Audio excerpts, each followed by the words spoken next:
Anyway, kind of went off on a tangent there. Somebody said, it gets tough to know which direction when it comes to search because there's so many options. Yeah, so true.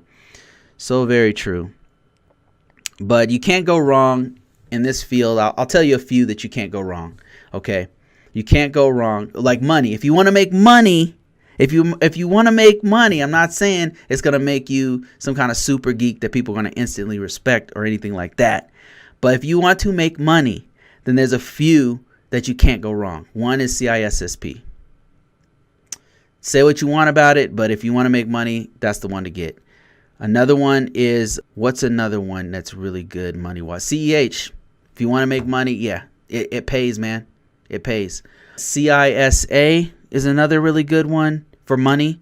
Oh, what's another one? The cloud ones, any cloud one is good.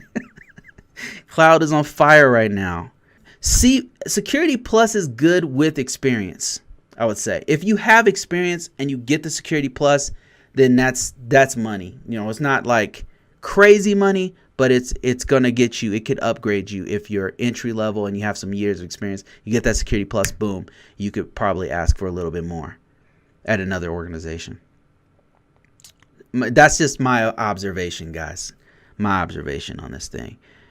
Easy says, I'm trying to find a job ASAP just so I can qualify to sit for the CISSP. Yeah, CISSP is straight up money, man. That changed my life. As soon as I got it, people were banging on my door to hire me for insane amount. At the time, it was insane amounts of money. So for me, I'm a poor kid from the hood. Like I'd never seen that kind of money before at that point, you know. So when they were offering me all this crazy money, I was super impressed. Okay. But I am easily impressed, so